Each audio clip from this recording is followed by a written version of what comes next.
Bible कहती है मूसा जब पहाड़ से उतरा तो उसके चेहरों से किरणें निकल रही थी।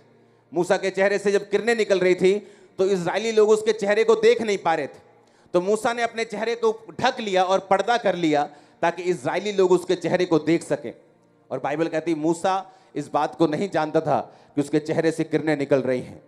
आप जब परमेश्वर के सामने अपनी लाइफ को समर्पित करते हैं, चाहे अपने बच्चों को सेवकाई में भेजते हैं, चाहे आप पैसों के साथ सेवकाई करते हैं, चाहे आप रोज प्रार्थना करने के लिए आते हैं, चाहे आप चर्च के लिए फास्टिंग कर रहे हैं, प्रार्थना कर रहे हैं, चाहे आप सुसमाचार सुनाने के लिए जा रहे हैं, आप जब किसी भी तरह से सेवकाई करते हैं तो ये इस बात का प्रमाण है कि आप अपनी साइट में, आप अपनी निगाह में अपनी वैल्यू खो चुके हैं और आप अपने लिए मर चुके हैं। आप क्रूस उठा चुके हैं।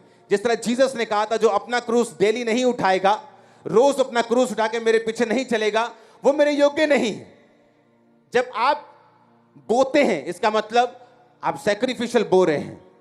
आपको मालूम है मुझे इस पैसे की जरूरत है लेकिन मैं खुदा के काम के लिए बो रहा हूं। आपको मालूम है मेरा टाइम बड़ा इंपॉर्टेंट है लेकिन मैं सुसमाचार के लिए जा रहा हूं।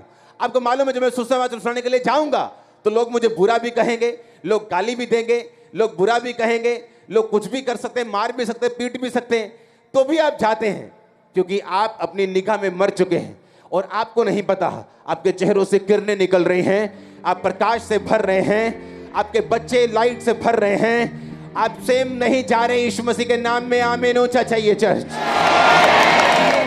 ये सबूत है कि आप अपनी सेल्फ खो चुके हैं।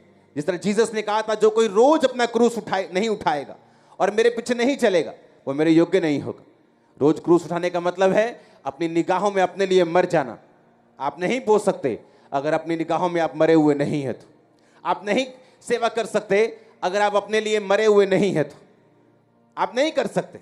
आपको लोगों का डर होगा, आपको रिश्तेदारों का डर होगा, आप उसका अंगीकार नहीं कर सकते अगर आपने अपना क्रूस नहीं उठाया हुआ तो।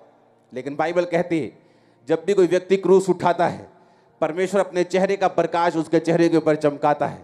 वो सेम नहीं रहता, उसकी लाइफ सेम नहीं रहती, उसके बच्चे सेम नहीं रहते, फाइनेंस सेम नहीं रहता। इमेजिन करो जब प्रेरितों के काम की कलीसिया रोज कोई ना कोई अपनी प्रॉपर्टी को बोता था और उससे क्या होता था, सब लोग अपने अपने कामों को करते थे, कलीसिया के काम पूरे होते थे। पतरस का कोई बिजनेस नहीं था जिसको वो आपके पैसों से चला रहा था। तो ऐसे तो सब गरीब हो जाएं। अगर हर बंदा अपने अपना घर बो के चर्च में आता जाए तो सारे गरीब होते जाएं, तो वो गरीबों की कलीसिया हो जाती है। लेकिन बाइबल कहती है उनमें से कोई भी दरिद्र नहीं था। क्यों? जब आपने बोया, जब दाऊद ने बोया, सुलेमान ने नहीं भी मांगा तो सुलेमान को परमेश्वर ने सारा उस दाऊद का असर दिया जो दाऊद ने अपने पर्सनल पैसों को बोया था। आप परमेश्वर को हरा नहीं सकते।